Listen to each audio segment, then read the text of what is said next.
The American Adoption Congress, 13th International Conference, April 11th to the 14th, 1991 in Garden Grove, California. This is program number D151, tape number 55A.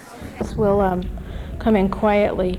My name is Cindy Shacklett, and I'm the coordinator for Concerned United Birth Parents in Orange County. And I have been privileged to have met the four gentlemen to my left through this birth parent experience, not my personal birth parent experience with them. There's always time. Shut up, John. And these men have showed, I think, immense courage and certainly strength within themselves to come to a support group and sit there oftentimes with a room full of women who weren't particularly happy with the birth father involved in their particular experience. So we will address today some issues that certainly are in the birth father's life and probably some ongoing things as well. Curry Wolf is the birth mother. Not birth father. No. Curry Wolf is a birth mother in San Diego who has a support group there as well. And Curry and I are both certified searchers who encounter many, many people of the Triad throughout our search for the other person. We will briefly tell our stories and then we'll let the gentleman take over. I'd like to tell you the years of experience that are on the panel. We have from 5 years as a birth parent to 31 years as a birth parent and years in between. So we have a very recent relinquishment and we have one of the longer relinquishments of experience here. I'll briefly tell you what happened in my case, and then I'll let Curry tell her story briefly, and then we'll turn it over to the gentleman, because this is their workshop.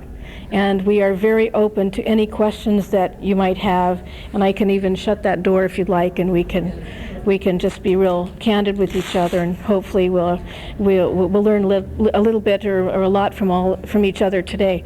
My birth parent experience started in 1965.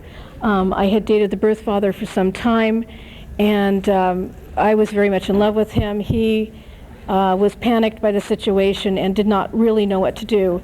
In retrospect, I looked at his own family and found that he was his parents had divorced when he was under 2. He did not grow up with a father much in his life, and certainly didn't really know that there could be hope for a family to survive all this.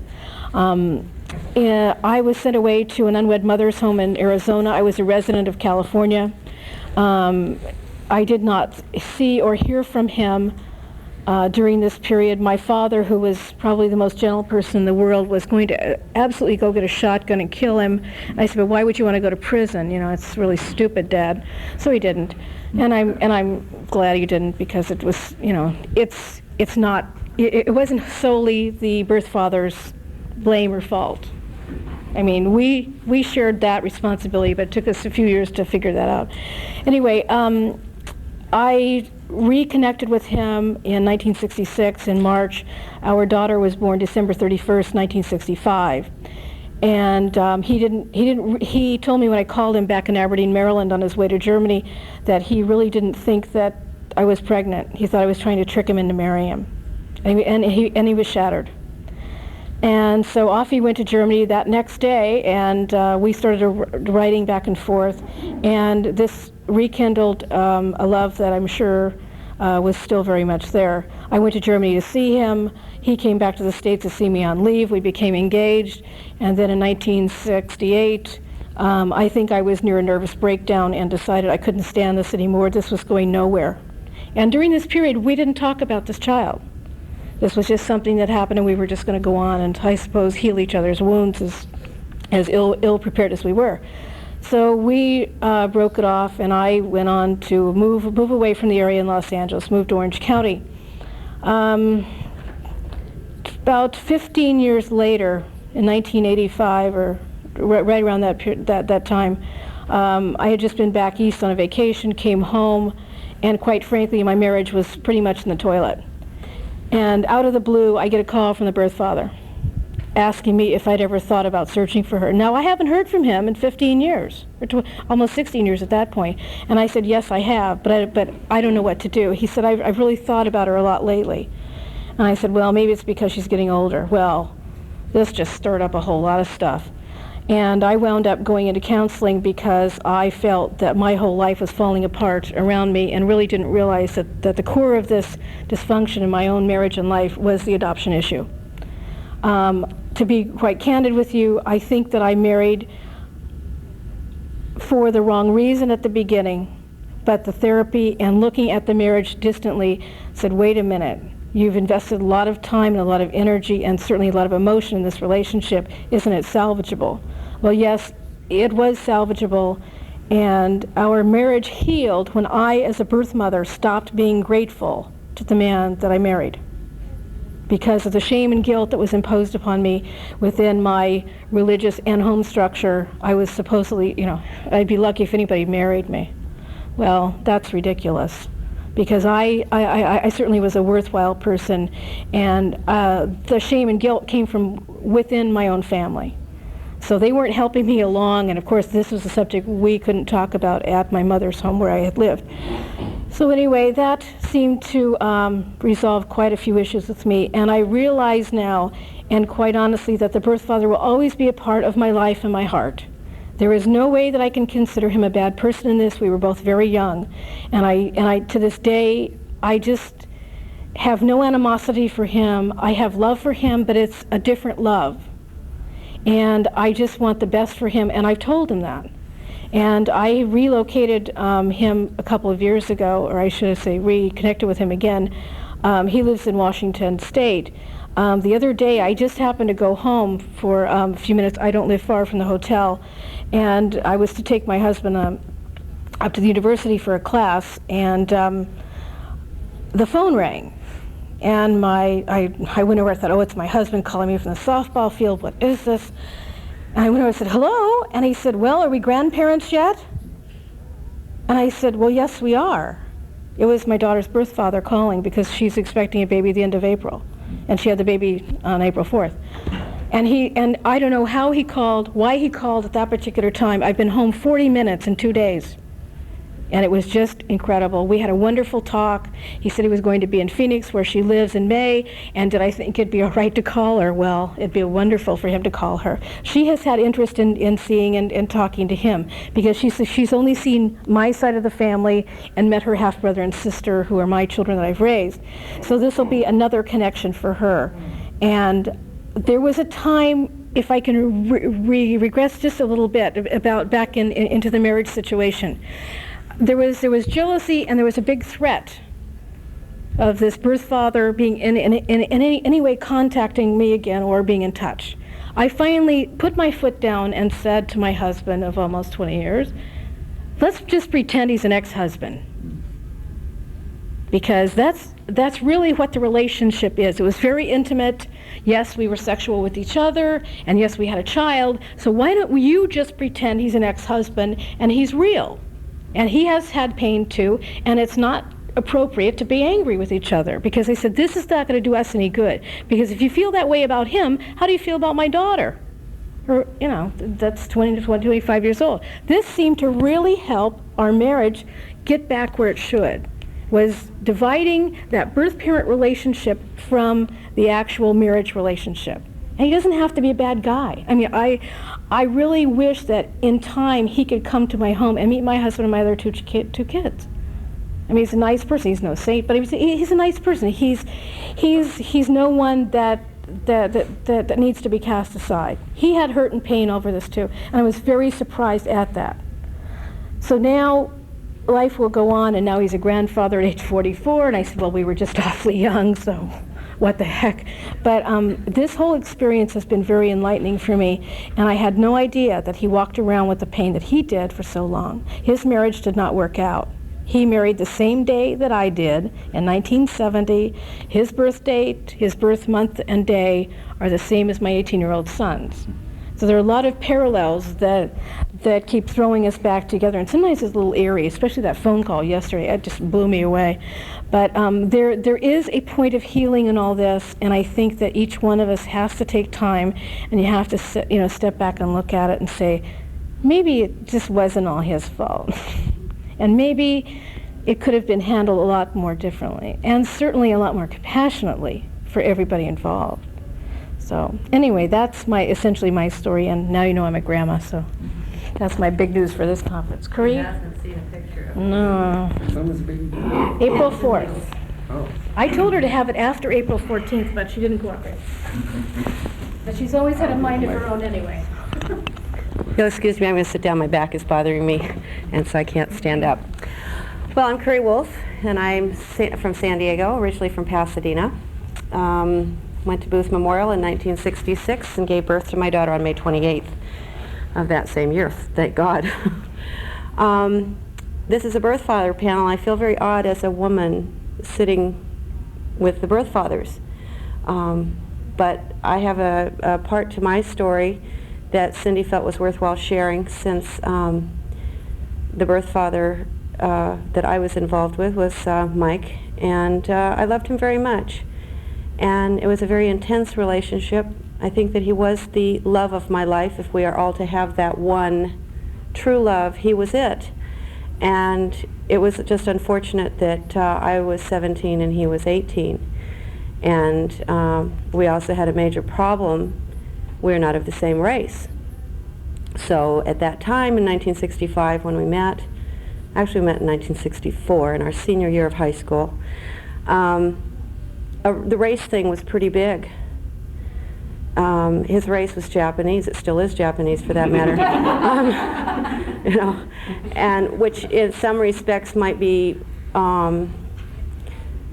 the race of maybe more choice in acceptance than, for instance, the black race, which we have Brian over here, which I went to the racial thing yesterday and learned quite a bit about that. I lived in Pasadena. Watts riots were happening.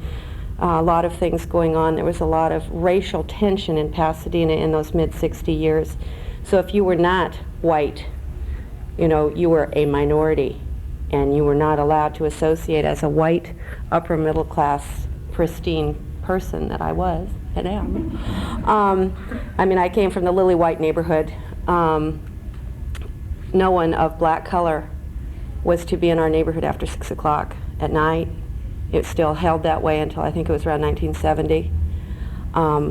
So the racial thing in the neighborhood that I grew up in was pretty strong, and so, you know, for even today, to a Japanese person, it was equally as bad. And of course, you know, then there was Pearl Harbor, and that's sure stuck a lot in my parents' minds. So I'm just giving you this racial thing because that was really, I think, the core issue on the reason why Mike and I were not allowed to marry. And we should have. I really think we should have. And so I was told, you know, that don't bring that goddamn Jap home. You can't have that baby. Yet I wanted to, and I continued to see him. And so I did. And so obviously I'm a birth mother. The story is normal. I went to the maternity home and all that. But the best thing about my story is the birth father. He stuck with me the whole way. We went to the attorney's office, which we didn't want to do, but our parents made us do this. And his parents' attorney and his parents tried to convince everybody that he was not the father, of course, you know, saying, well, you know, she's just very promiscuous and all this kind of stuff. And he stood up for my honor and told them that I was a virgin and that he knows I'd never been with anyone else and that he had never been with anyone else and that it is his child. And I respect and admire him for that at that age when we were both scared out of our minds. It was so intimidating to sit in a lawyer's conference room and have this going on. It was just awful. And he stood with me in that and backed his parents down and said, no, this is my child. And he said, when it's born, it'll be very visible that it is. You know, which that's one good thing about being racial, you know, is it shows. You know. So anyway, that part was something that meant a great deal for me because he could have cowed down to his parents and said, well, that's true, it could have been somebody else. But he didn't. He loved me tremendously and I loved him. So at that particular day, we made a vow and a verbal agreement with our parents and the attorneys that we would never see one another again, that it was in our best interest not to nurture on this relationship. So we immediately said, of course, and we saw each other about a half an hour later, and continued to see each other every day, practically, until 9 months after our daughter's birth. I went to the maternity home. I had to make mental notes on exactly how to get there because I couldn't sit in the back seat of the car saying, okay, now you go down the Pasadena Freeway, then you get off at Avenue 64 and you hang a left and you go down to Griffin, and then you go down to Booth Memorial. I do know how to get there now. And it was a rainy day and all that, and I was waiting, sitting in the back seat saying, please don't forget how to get here so you can tell him, so that I could call him from a phone booth the next day. And he came and he visited me 2 to 3 times a week for 4 months while I was there, and he saw his daughter in the hospital and everything, and so he was with me. He supported me. I went to Cub. I told a lot of people that story, and birth mothers that had the runaway birth father. I think we're a little angry that I could say that I had such a wonderful birth father. He still loved me. I still loved him. But after the surrender, it became difficult, and just as Cindy said, we could not talk to each other. We were in such pain. We were told to go home and forget. The counselors had told him, you won't remember this. And it was just weird. So we continued dating, and I finally moved out because I couldn't stand the situation. He was still at home, and his parents started, grounding him again when they realized I must be back from that home. And so we dated for a while. Our relationship started falling apart, and I met my husband. And I finally broke up with a birth father, realizing that I had to get out of that situation. It was too painful to see him every day, to be making love with him and not having the child in that same house with us that we had created only a few months, or I gave birth to a few months before. So I broke up with my husband, or with the birth father, in January of 1967, and I married my husband on May 29th, 1967, which was a year and 1 day after my daughter's birth. So I've never been able to totally forget my daughter's birthday or quite have a very nice anniversary, because it's all wrapped up together until I was reunited. And then I told my husband, I said, well, now I've healed that part of my life, and let's go out and have a nice anniversary, which he said, it's about time. He's been very patient with me. But anyway, that is what I had during that time, and it was wonderful. And I too also married for some of the wrong reasons. I also married my husband because I felt that I should marry the first man that came along that said he loved me, because I was told that no one would want damaged goods. And having a sexual relationship damages a woman in one way, but giving birth to a child just totally makes you filthy. You can have sex and it doesn't show, but you give birth and give life, and that is awful, and that's what was in my mind. And so I married my husband, and for many years I kept thinking about the birth father and what was he doing. And he knew we got married. I had told him we're getting married. He had come by a year later and kind of told me he was going to get married, which he doesn't ever remember doing. Said he was going to marry a Japanese girl to make his parents happy. He never did that. He was told he was not allowed to deal with Caucasians anymore. He was not to speak to anyone of the white color, because those were not his parents' words. I'm sure they were a little more vivid than that. And so I thought of the birth father quite a bit, but then I needed to have a child right away to replace my daughter. So I have my son David. He's 21 at UCSD, great student, wonderful young man. Proceeded to want to have another son, or another child, wanted a daughter, of course, to replace my daughter. Had my son Aaron, and who's a wild and crazy kid going to City College. And I have a wonderful husband and a wonderful dog and a very nice middle-class life and a very nice community and nice job and so forth. And I've lived that kind of life to protect myself, because I couldn't let anyone know that I wasn't perfect, So anyhow, I found Cub in San Diego, which has been my lifesaver, as I think any support group attendee would say. And through Janet Appleford encouragement, get your non-ID, do a little searching, do this and that. And so I did. And through the process, I reunited with some high school friends. And we were sitting around having what we called the Little Chill, because the Big Chill had just been released. Having a little chill one Sunday morning, having brunch and champagne, and someone said, "So where's Michael?" And I said, "I think he's in LA. His name's in the phone book. I'm sure it's him." And they said, "Well, why don't you call him?" And I said, "I couldn't do that." And they said, "How long have you known he's in LA?" And I said, "Oh, a couple years." And they said, "Where's the number?" I said, "I think it's in my wallet." And it wasn't. I wrote it on a little tiny piece of paper, so I probably lost it. And they coerced me into at least trying to call him that Sunday morning. So I said, give me some more champagne. And maybe we can do this. It had been 17 years. And I went in. I was at this guy's apartment, and the only phone he had was in the bedroom. So I had to go into the bedroom.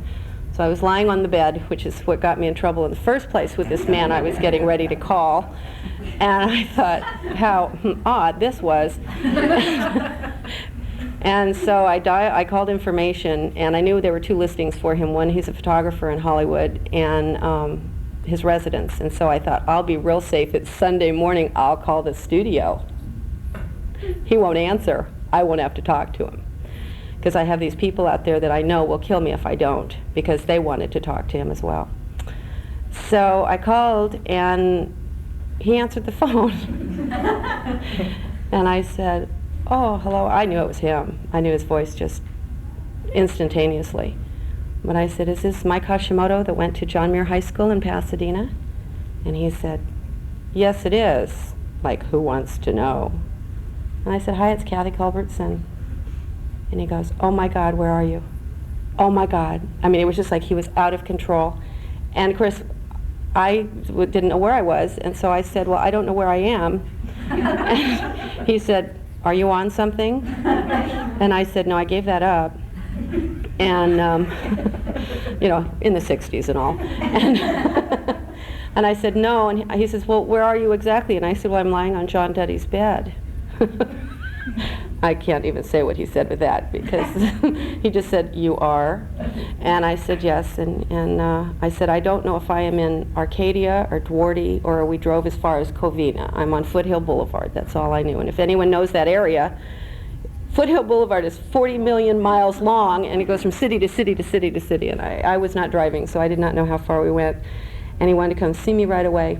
And I said, I have to leave in 45 minutes to meet my family, because we were going to Closing Day Olympics in 1984 when I called him. So I'll never forget what day that was, August 11th, 1984. And I said, I have to meet my husband and my kids and get on the bus to go down to the Coliseum. And so, where are you? And he told me where he was, and I said, well, that's at least 45 minutes away, so there's no way we can even look at each other for a minute. So we exchanged some information. We exchanged addresses and home phone numbers and things. But before the conversation was over with, he said, where's our daughter? And I said, I don't know, but I'm going to start looking for her.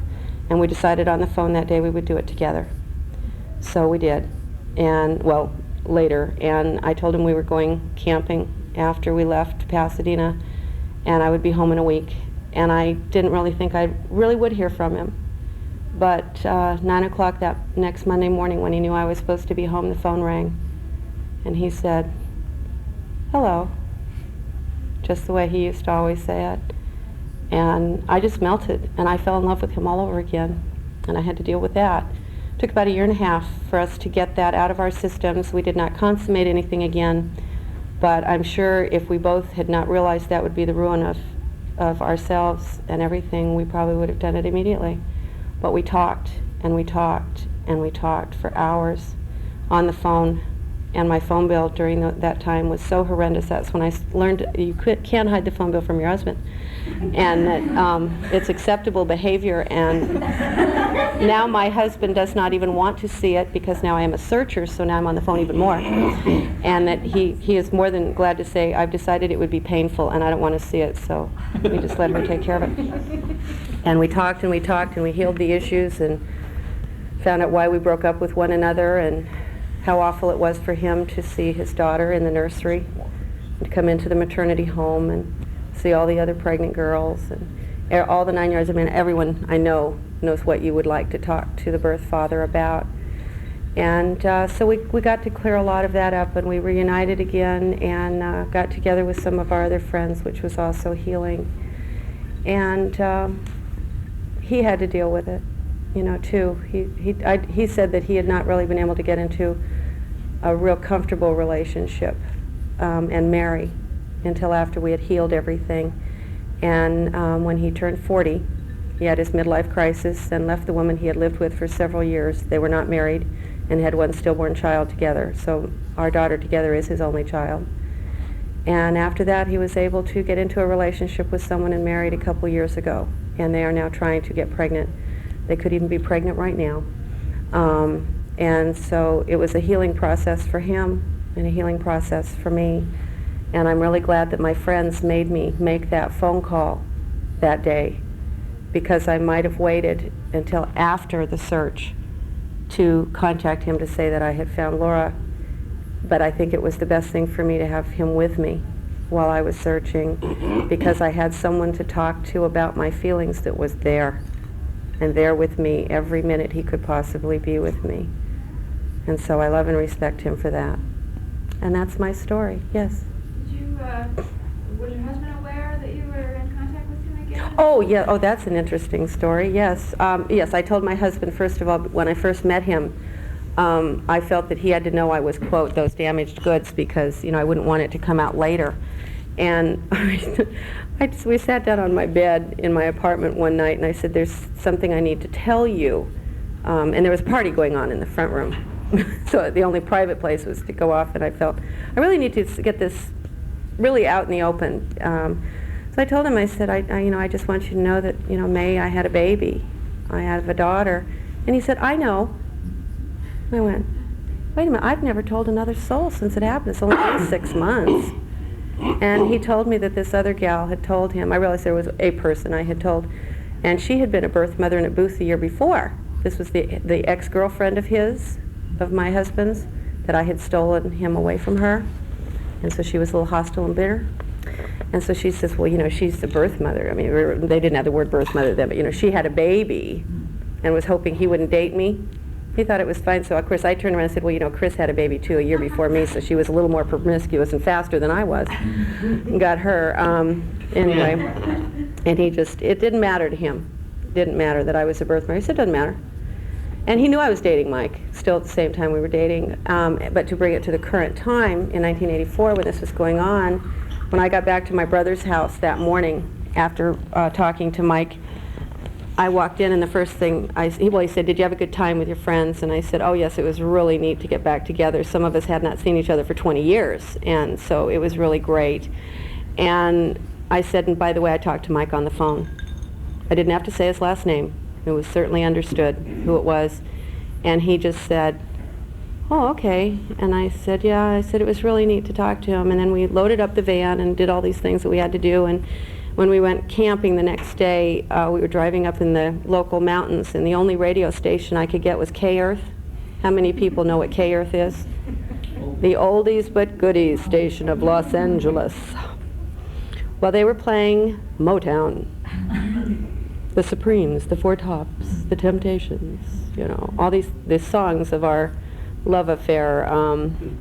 Yes, I'm ready. That was our song. And so forth. They were playing all this music, and my kids were in the back going, Mom, can you change the radio station? This is horrible. Direct radio. And my husband was so sweet and said, she's doing a little reminiscing here. And we'll just leave it on this day. Put a tape in. And so I sat there staring out the window, driving up to the mountains, just having flashbacks. And so that's a story I like to tell about my husband, to say that how understanding he was. When the phone calls started, no, he did not know that we were talking every day for 2, 3, 4 hours on a stretch. But I'm not kidding about the phone bill. And Mike had no money at the time, so it was always on mine. And finally I went up to see Mike after about 2 months.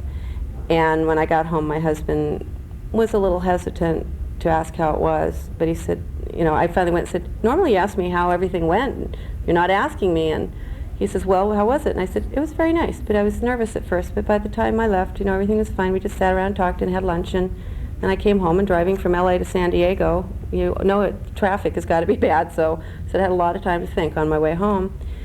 And then several weeks later, I went in. I could tell my husband was very nervous, because he could tell that I was talking to Mike, and he'd hear me talking to other Cub members and my support people in that group on the phone about, he had said this, and I feel this way about it, and how you are when you're trying to deal with problems. And I went in. My husband was sitting in bed reading one night, and I walked in, and I sat down on the edge of bed, and I said, I think we need to talk. And he got scared to death, and I think he thought I was going to ask for a divorce, and that I was going to run off with a birth father.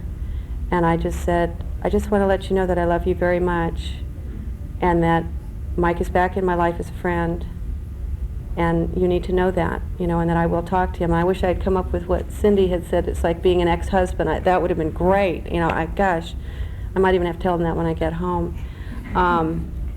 And, you know, he just looked so relieved. I mean, I think he really felt, because I had gotten so wrapped up in the whole thing. You know, he's a really neat man, my husband. Anyway, I am Bob. Here, Bob. Wait. You have to, Bob. You have to hold this little thing. No, I haven't had my voice. My name is Bob, and as I was listening to Curry, you relive a lot of things, and there's a lot of parallels. And I guess there's a lot of actual opposites in relationships with spouses. I'll get into that later. I had moved to Burlington, Iowa as a young sales manager, 23, from Rockford, Illinois.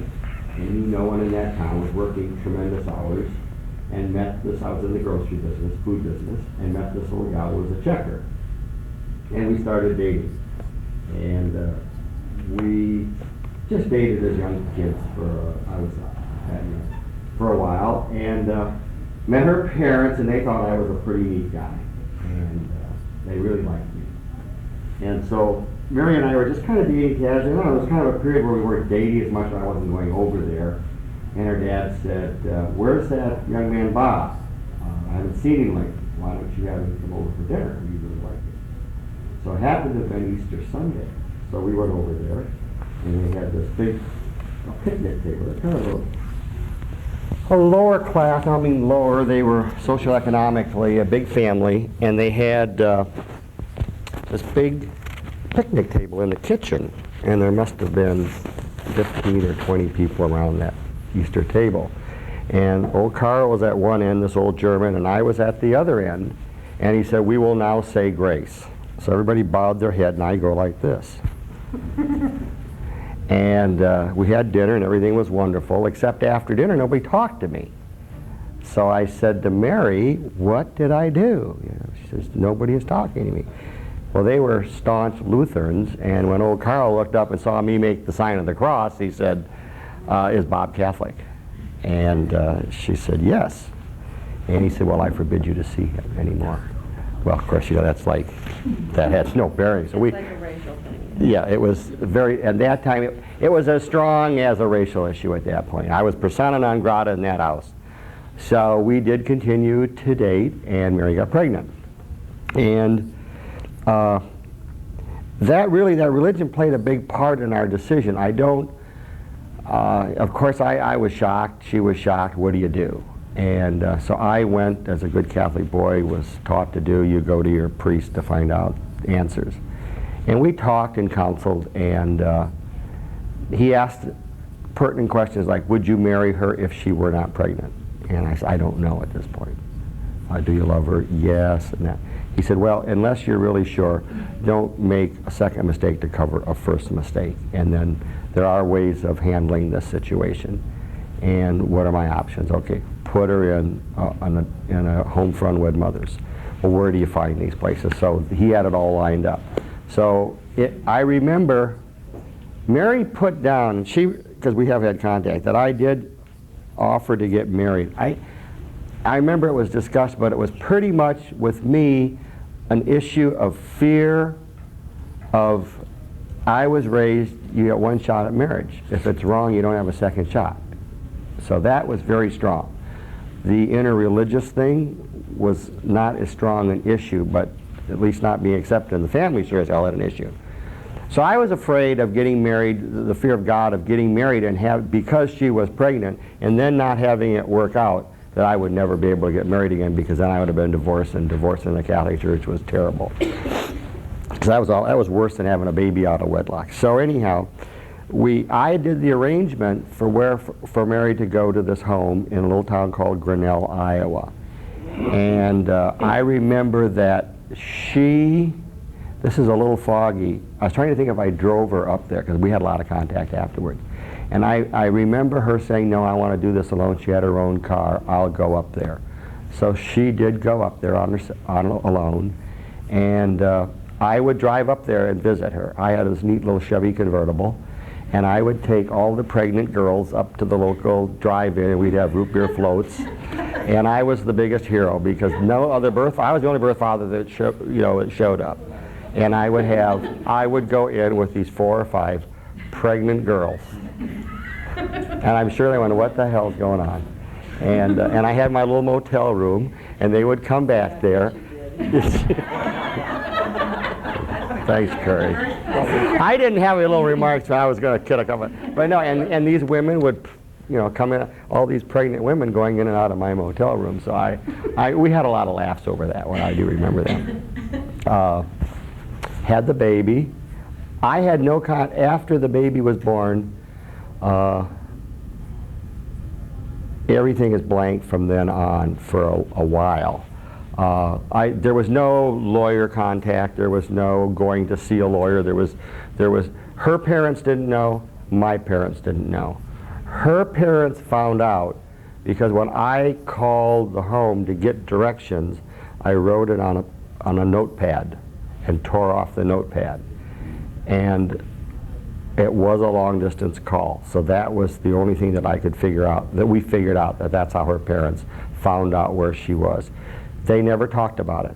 There was no contact. She just wrote a note and said, I'm leaving for personal reasons, goodbye, basically, and never told her parents. I never told my parents, and that was it. We told no friends. It was a secret. In fact, it was a secret with both of us for 25 years. So she had the baby. She moved on to Denver, went to work for Continental Airlines. I moved on to California. Stopped and saw her afterwards, and there was no animosity. In fact, I was at that time engaged on my way to California, stopped and saw her. So from that standpoint, it was just a couple of kids that you really didn't realize your options and choices, and at that time, the influences of the church, the influences of society, the influences of the parents, all the authority figures really didn't allow you to make decisions of the heart because you had a lot of fear. I know that's what I dealt from. I dealt from a lot of fear, a lot of fear.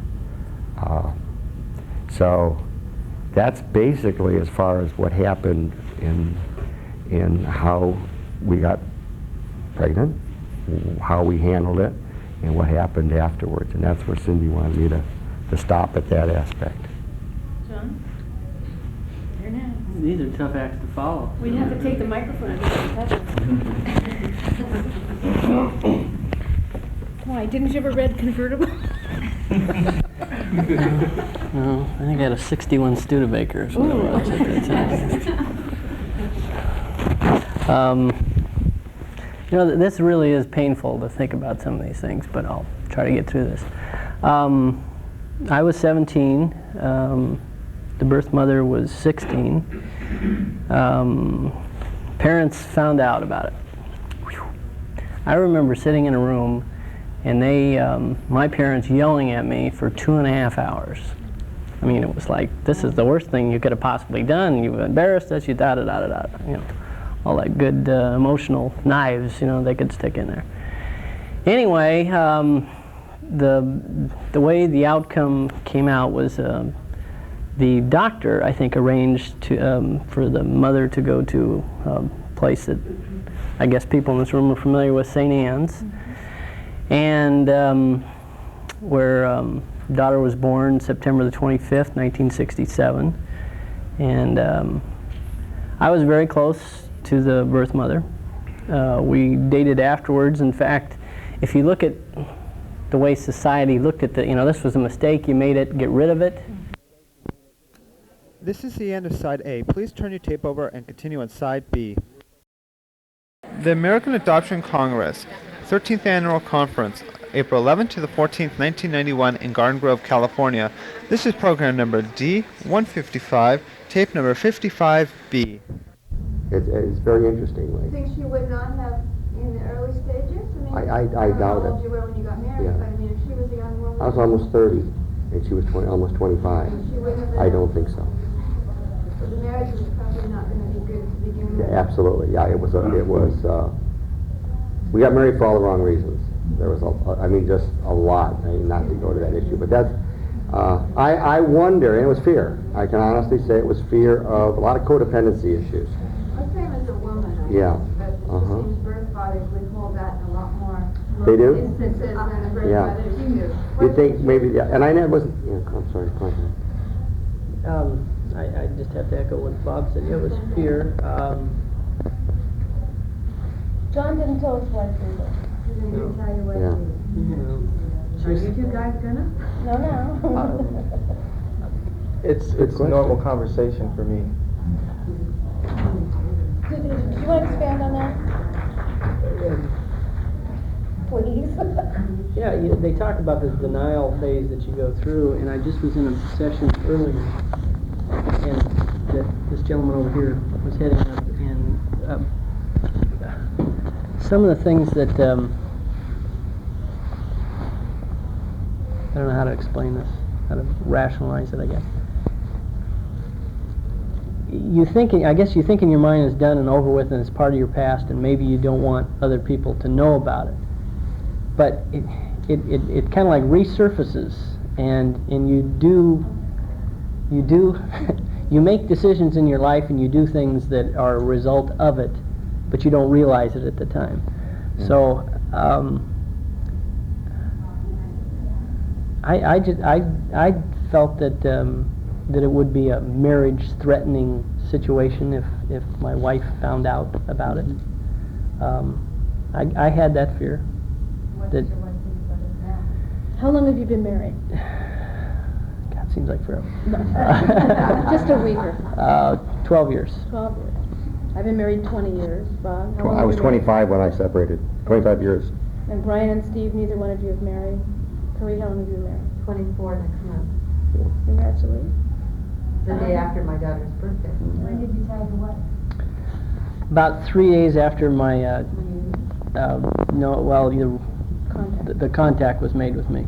Are you still married? Yes, Hey, it wasn't that bad. Yeah. This was only a year and a half ago.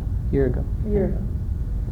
What was her reaction, your wife's? She said, "Oh wow, this is going to be interesting." How soon after you were contacted did you tell your wife? 3 days. Yeah. Was that hard for you? Yeah, it really was. Tell them about the night you got the call. I think it's priceless. Oh yeah. Well, she had called earlier, trying to. My birth daughter had. You know, that's the hardest thing I have is the names you have to put on people on this thing. Birth daughter, adopted parent. It gets to be difficult because you have to think in those terms too. The birth daughter called me up. Had called earlier. I didn't get home till like 7:30. Get this phone call. My wife answered the phone. Says it's somebody named Ruth Ann Spike on the phone for you. Okay. She's cooking dinner.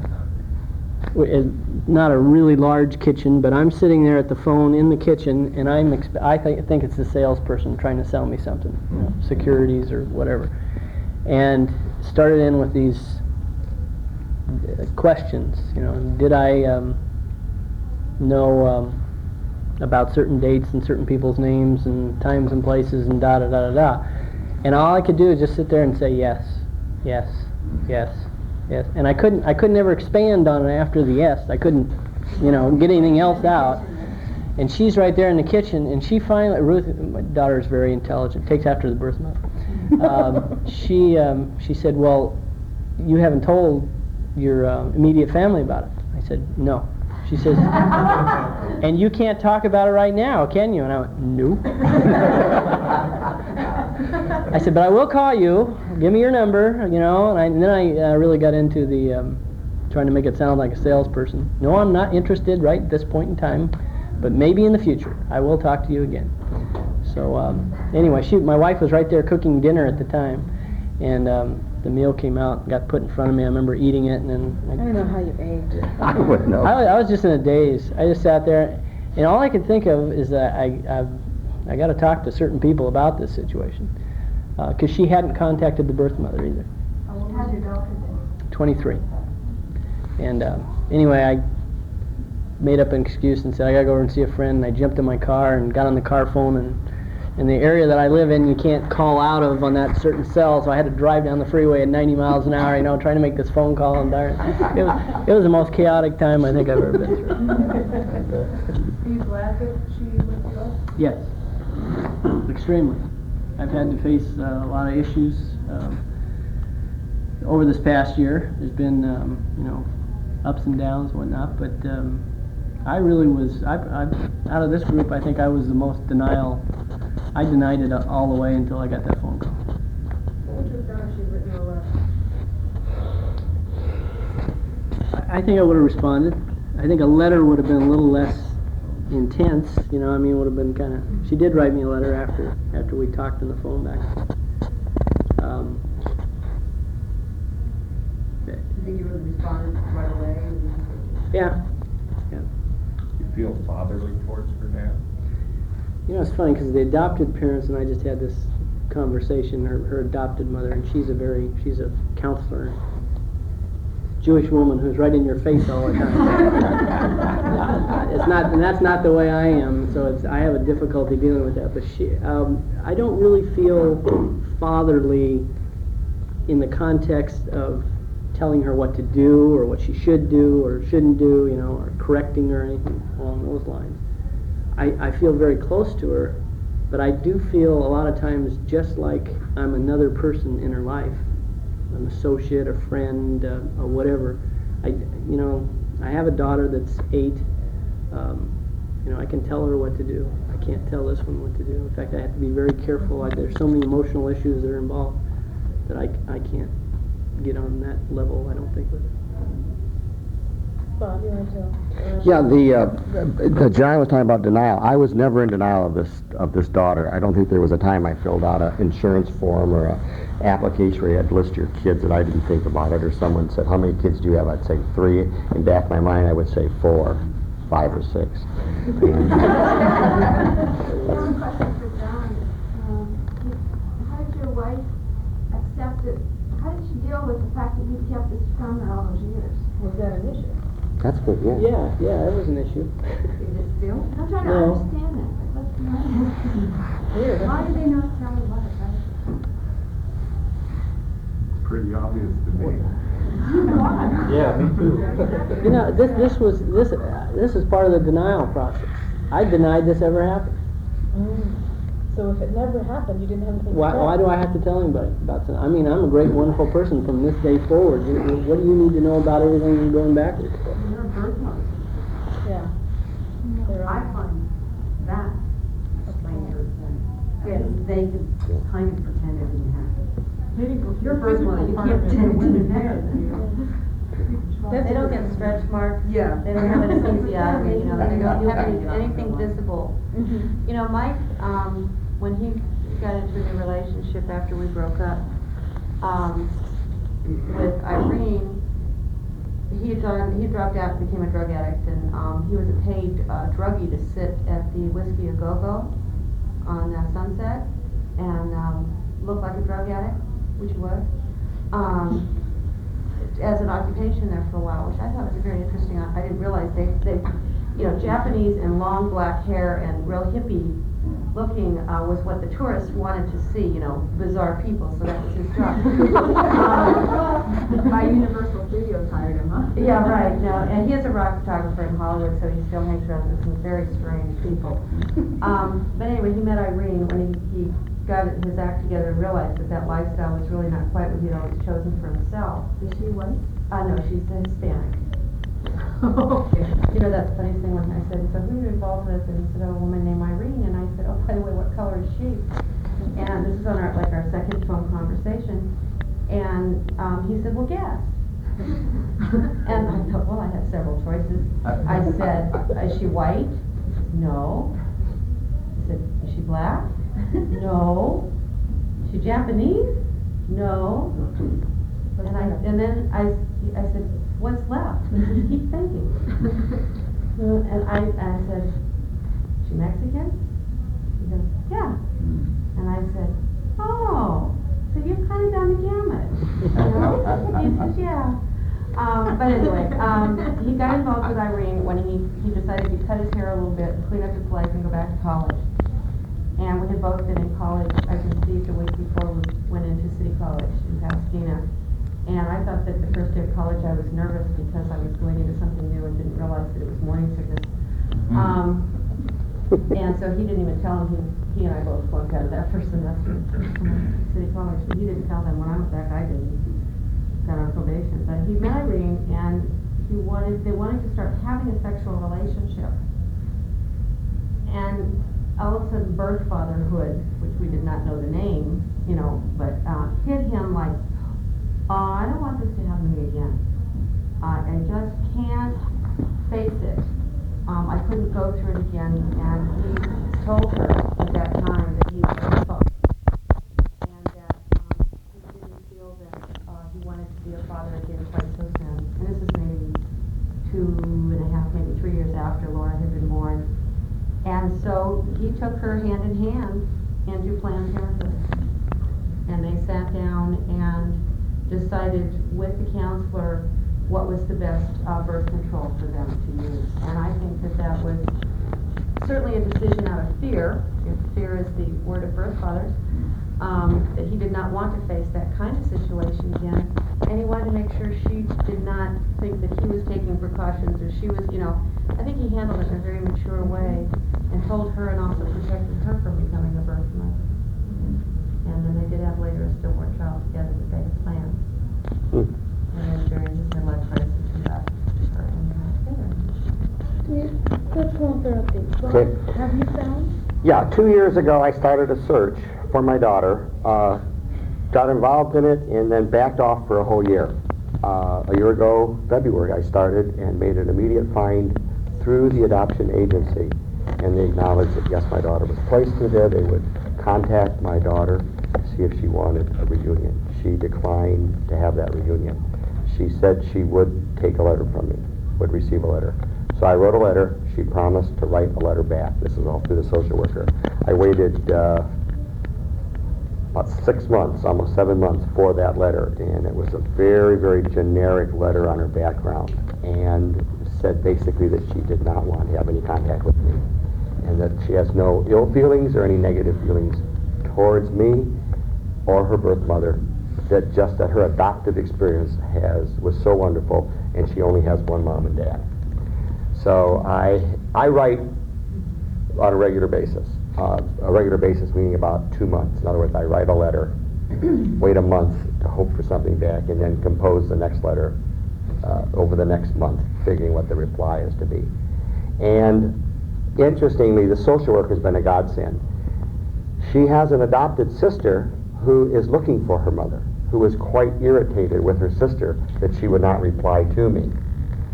And so this last time I wrote again, and sent her birthday was March 31st, sent a birthday card, talked to the social worker, and she said, guess what? So I just got a call from your daughter's sister. See, I don't even know my daughter's name. She will not even release the name, so it's daughter. And she said, her sister called and said, guess what? I found my birth mother, and was all excited telling the story. And as an addendum, she said, I am so mad at my sister for not answering that man's letters or contacts. I told my sister, if you don't call that man, I will. And the sister told her, my daughter said, you will, I shall. Yeah. And so this last time I sent pictures, and social worker said through the sibling that the husband was kind of looking at him, kind of like my daughter still had not even looked at the pictures. So she is in absolute fear of this reunion. And yet she's a very accomplished girl. Graduated Phi Beta Kappa, well-traveled, highly talented in music, gymnastics, just from a very high socioeconomic family, talks about the arts and culture and all that. But yet the self-assured girl can't meet her father. And there are no adoption issues. Yeah, there are no adoptions. I am a grandfather. That's the only specific. About all the way at the end of the letter, she said, this year, we decided to expand our family and had a baby boy, and that was the only specific that was in the letter. So today there are no pictures and no names. Yeah, she won't even release a name. And we hope that the social worker in Iowa remains a friend. Yeah. Great state. Great state. So I'm expecting it to work out. So after I found out that my son was adopted, or even that I even had a son, I tell you, instantaneously, paternal instincts just a wellspring of paternal instincts. We called the adoption agency because we were wanting to find out what could we do to revoke all of this stuff. No, you don't do this. You know, my parents, well, at least my mom. I still hadn't told my dad yet. My mom, her parents. What are you guys doing? You know, why do you want to do all of this? But make long story short, we asked if the adoptive parents would send us a letter. They did. They not identifying information. Very wonderful letter. Broke my heart. She told me, she read it to me when she got it over the phone, and I just immediately crumbled, you know. But so it started me thinking. So I nibbled at the adoption issue a little bit. I contact the agency periodically. So, have you heard anything else yet? No, Brother Anderson, we haven't heard anything yet. So 6 years this had been going on. I'd pick up a little information about adoption and call again. Well, can I do this? No, Brother Anderson, you can't do this. Are you a member of their church? No, never was. No, I never was a member of their church. So one morning, 7 months ago, actually 8 months ago, I was sitting down, or laying down and falling asleep on my couch, and my television was on, and I woke up and a television program called At Issue was on, 6 a.m. in the morning, talking about adoption, and I was instantly awake. And Sharon Kaplan, I think, was on it. Kate Burke was on it, and Sister Bertille was on it, and some other people were on it. So I started listening and wrote down the number, called the following Monday, the station, and talked to the production staff, and they told me, well, here's a number to Kate Burke, and maybe she can help you. Called Kate Burke. She said, oh yeah, I can help you. I know someone that can help you. So she put me in touch with them, and I called them, told them my story, and they said, yeah, no problem. And I'm, of course, instantly thinking this is going to happen tomorrow. No such luck. It took about 2 months, 3 months before anything really started to happen. Ball started rolling. I got a call that said, the name of your son is this and this and this and this. And I was just like, wow, I was blown away.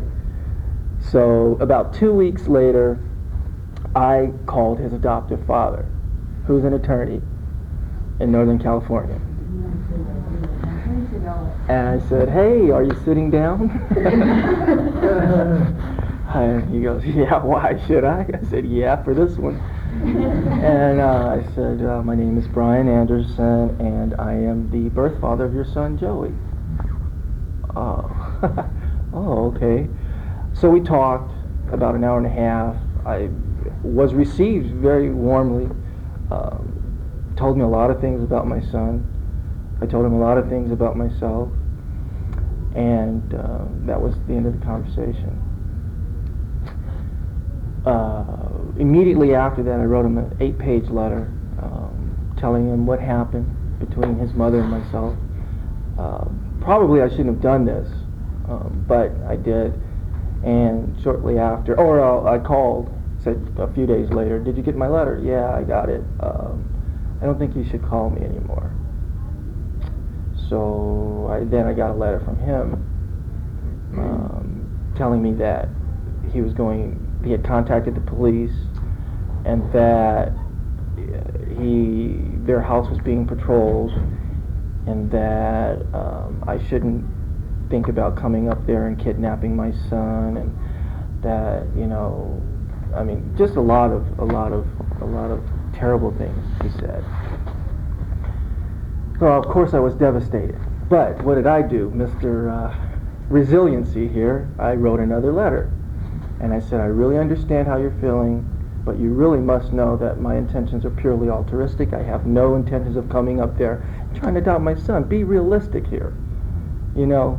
I'm a mature adult. I have no reason to go up there. I'm not irrational, you know. And that's the letter I sent.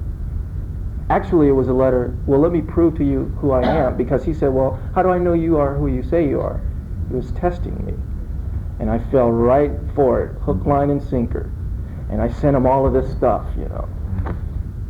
And he contacted the agency director, and agency director told him that I was not to be trusted. The reason I was not to be trusted is because I saw the agency director. For some reason I had to see them face to face, because I had only been dealing with them through the mail and on the telephone, and wasn't really getting anywhere. So I thought, okay, they'd need to see who I was. I'd need to see who they were. He gave me non-identifying information, which, by the way, took about 3 weeks to get, 3 or 4 weeks to get, after I had sent a letter, notarized letter to obtain it, and they had to send away to Utah to get it. So I sat down and I talked to him, and he was telling me all of this stuff about adoptions and about how wonderful the family is, and you really should feel comfortable about the adoption situation. And I'm telling you, I really don't. I want to know my son. I want to develop a relationship with him. And I had already known who he was, but I guess I was just preparing myself for whatever. And then I called my son's adoptive father, and he then called the agency, and they said, well, you shouldn't trust this guy. I did talk to my son. He doesn't know I talked to him, but I talked to him. I called the number where he lives, and I called twice, actually. Hello, oh, I think I have the wrong number. Who is this? Chris. Oh, okay, bye, Chris. So I waited a little while and I called back, and another voice answered. And I said, hello, I think I have the wrong number. Who is this? And my son, sweetest voice, sweetest sound I had ever heard, says, Joey. And I swear that, it just went from the tip of my head to the bottom of my feet. The sound, the beauty in it. I don't know. I'm not a father anymore. I don't have any children outside of Joey now. But it was the most intense thing I had ever heard in my life. It was so wonderful. But I said, oh, okay, well, yeah, I have the wrong number, and I hung up, and I didn't call back for a little while. But I know where he is. I know who he is. I've seen his house. I've seen the school, or the yard that he plays in. I know where he takes karate. Maybe you could be a karate instructor. Yeah, well, maybe not. Why is he in a black or white family? No, he's in a Caucasian family. How many adoptees are there? There's 3. They are? 2 biracial children, or actually 3 biracial children. Mexican, Indian, black and white, black and white. How old is Joe? 11 years old. Do you have any biological children? 4. Oh, they're Mormons, right? Careless Protestants. No, he was adopted from California. At least my son was. That's where the I adoption missed the agency. first part. That's where the adoption agency said that and I called the agency director to let him know I wanted to find out what forms I signed. He says, well, you'll have to contact our legal department, which is in Utah. Which is a lot of hooey, because the file should never leave California to California law. But that's how Utah got into it. It's strictly a church affiliation as to why supposedly that file ever left the state of California. It's a Mormon. Yeah, it was a Mormon agency. Stephen, do you want to tell us where you are and what your plans are? What my plans are? Well, what are you in the process of doing? What are you and Bob working on? With Christopher. Well, what had happened was about, I think it was like in October. It was around the same time I was really looking for my parents, and I had gotten really close to where I could actually contact them now. And I contacted the Mrs.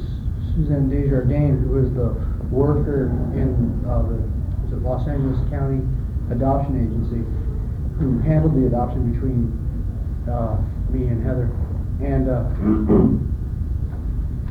I was interested in getting photographs because me and Heather are no longer together, and they had promised to give photographs to us, you know, so that we could have.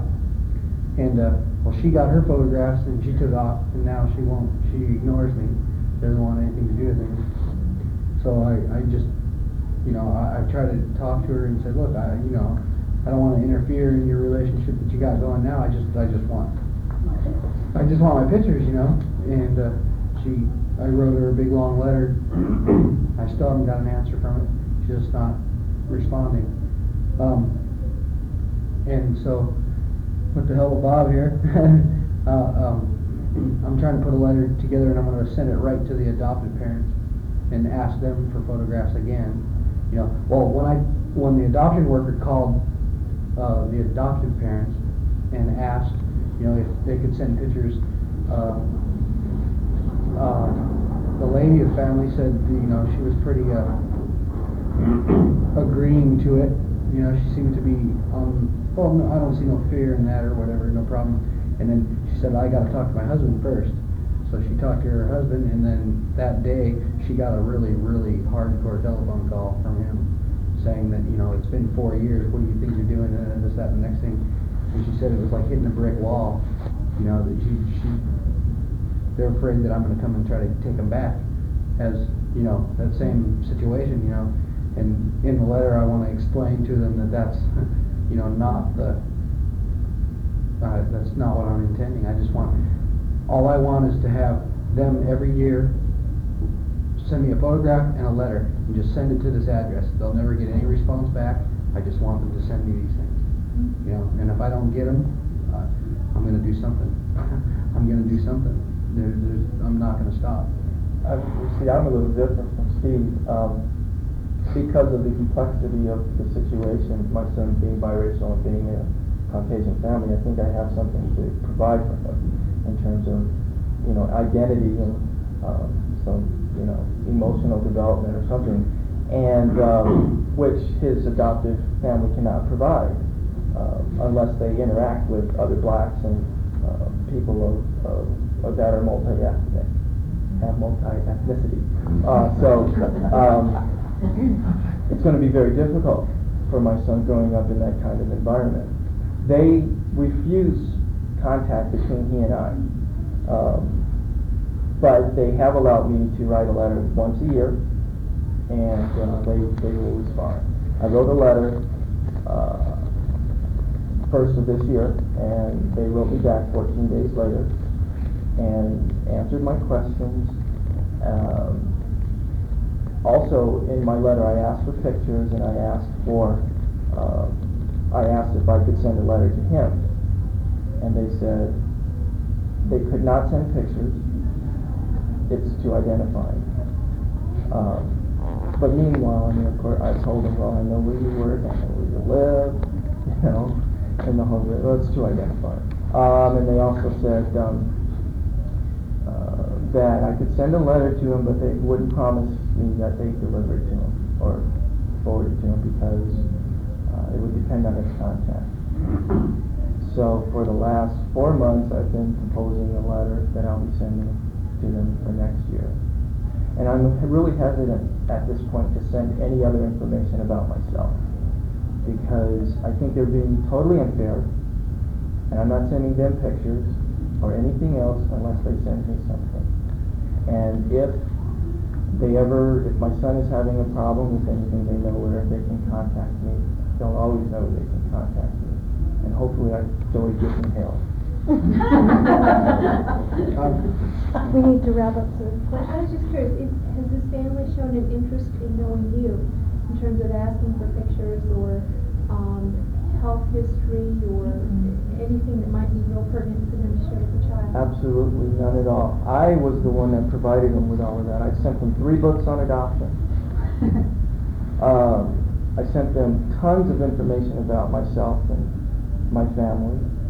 And I think it's kind of threatening to them. Like I say, there's a lot of issues surrounding race involved, and they're not. I don't think they're fully comfortable with the idea of me being multi-ethnic, and I don't think they see my son as being multi-ethnic. And we need to break those barriers and really just say, look, this is the true issue. You know, I'm the birth father. You're the adoptive parents. This is our child. In between, and let's work from those areas.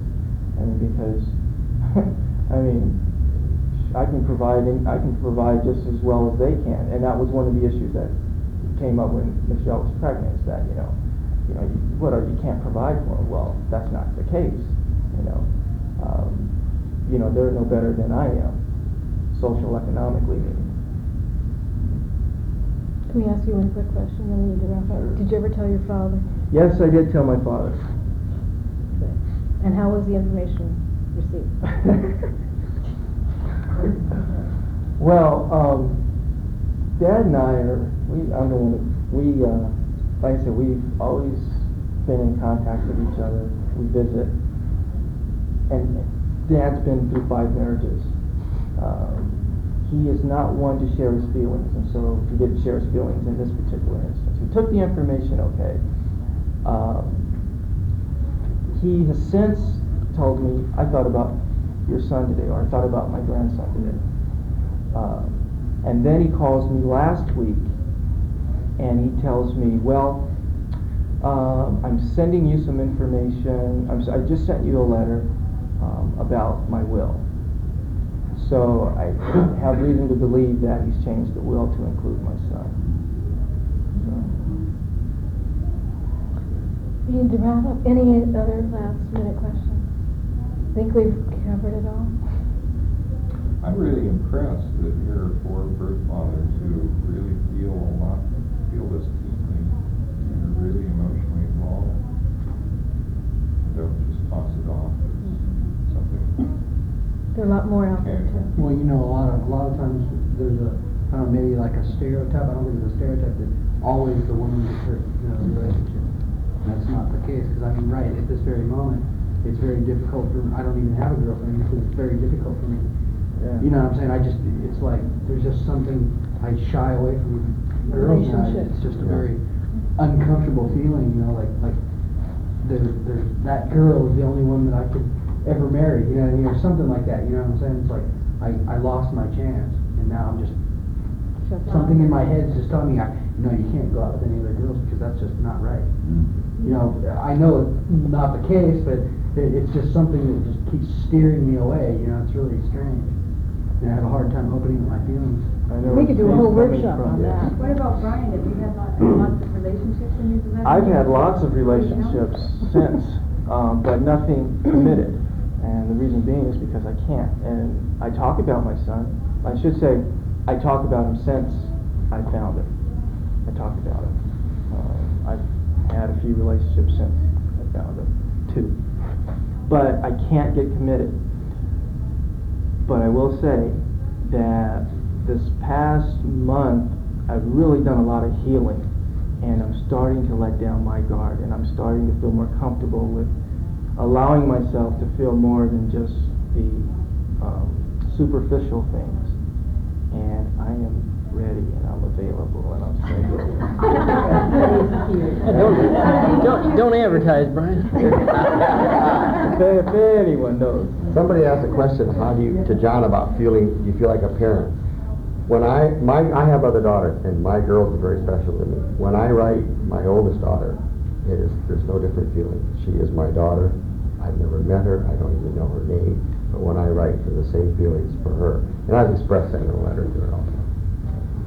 Well, I'm going to borrow how that happened. I'm going to borrow a term used by one of our local judges, who, by the way, was married to a birth mother who was a roommate of mine, Florence Crittenden.